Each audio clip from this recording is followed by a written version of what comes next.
Buenas tardes, mi nombre es Wilfredo, aquí compartiendo la palabra de Dios. Ahora vamos a hablar del tema las dos, las dos. Quería ponerle cosas, pero muchos, las dos, es las dos.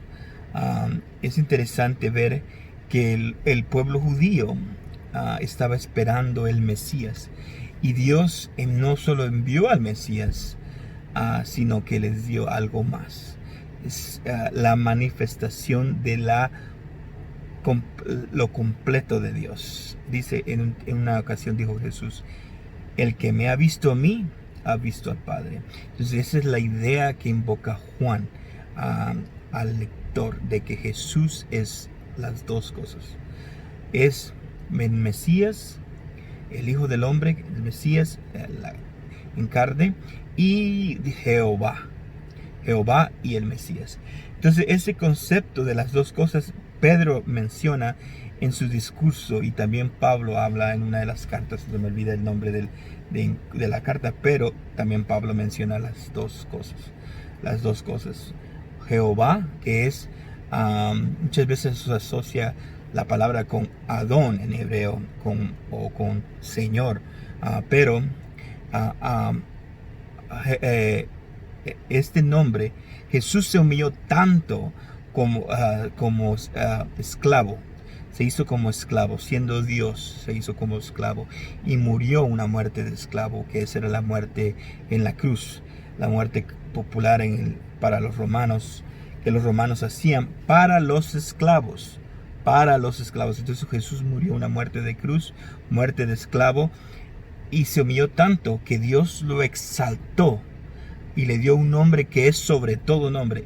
Ese es el nombre de Jehová, el nombre que es el dueño de todas las cosas, de todos los espíritus, de todas las cosas. Él es el Señor, Jehová, el dueño de la muerte, dueño de la vida, dueño de todas las cosas. Aleluya. Jehová es Jesús, Jehová y el Mesías, las dos cosas. Entonces, entonces leemos, dice: sépase pues con certeza, versículo 36,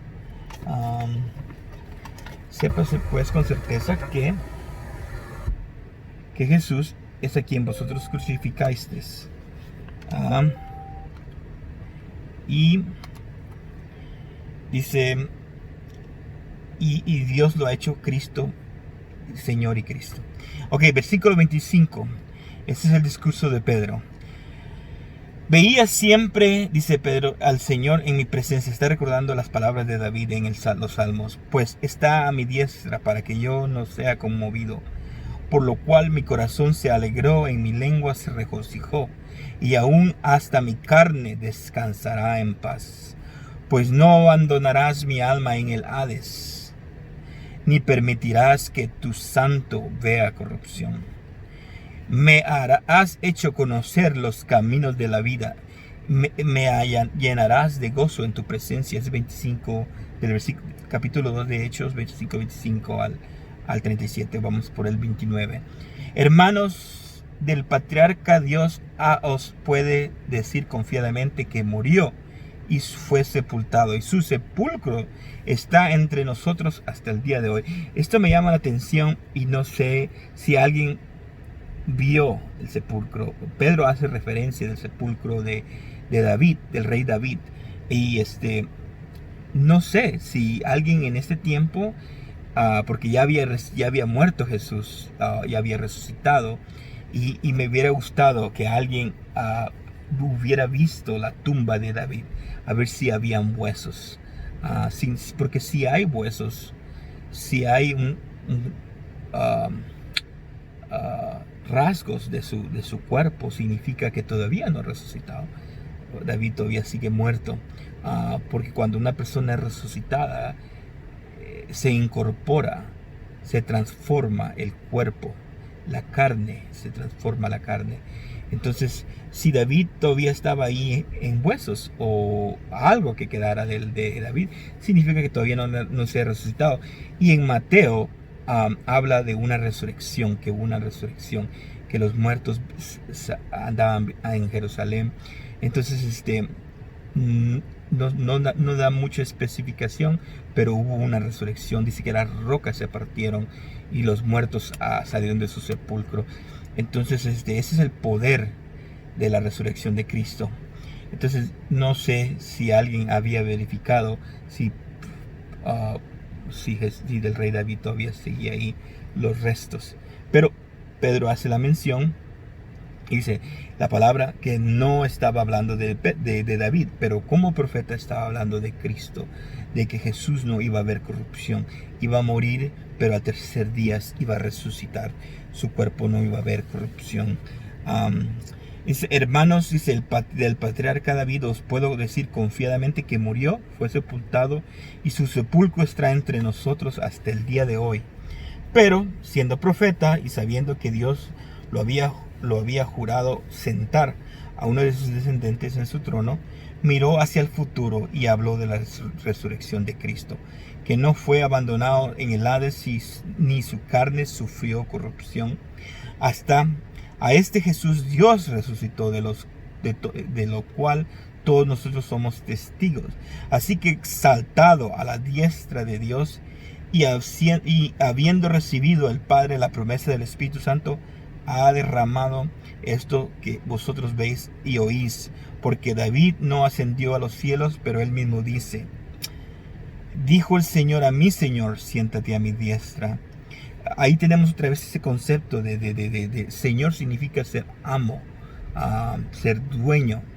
Entonces el término Jehová es eso.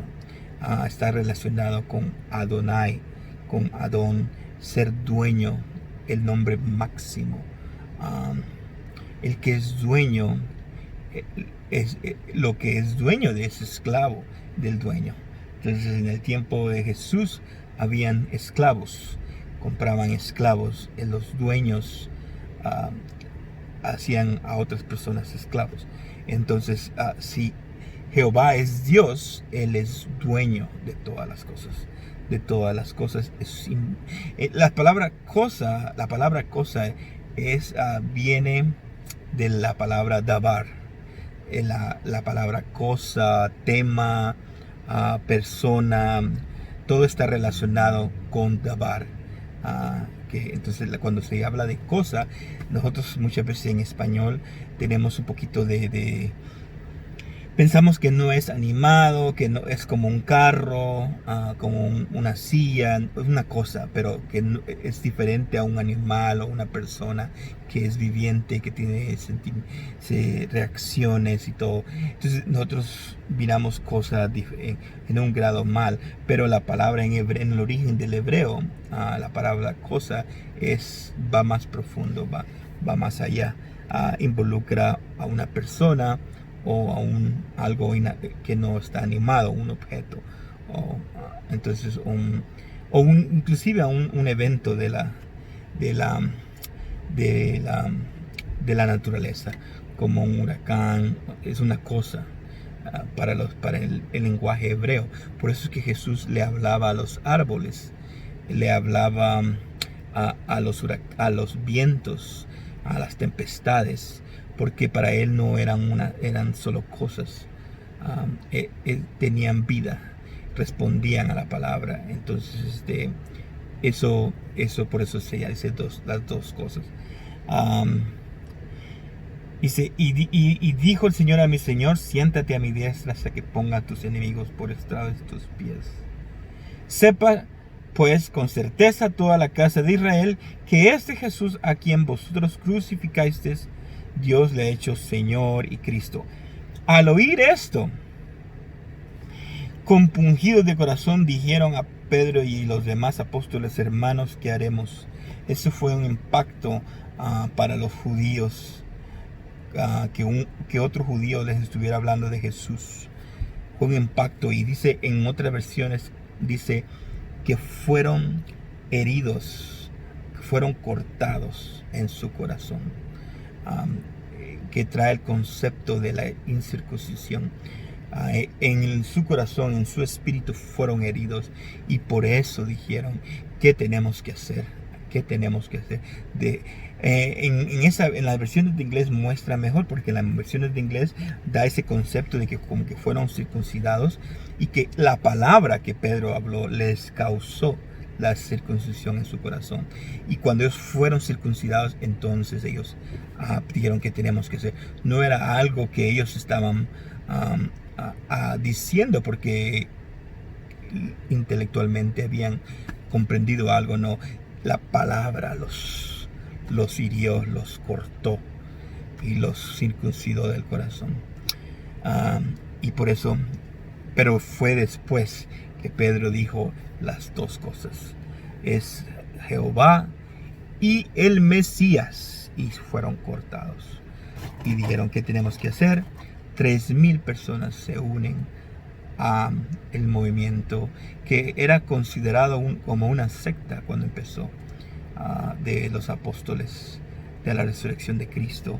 Así que descansemos, porque ahora Jesús es las dos cosas: es Jehová y el Mesías que iba a venir.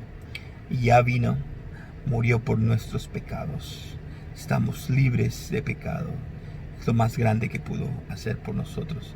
Así que ese es el concepto, es la palabra del día. Dios les bendiga. Los veo mañana. Bye bye.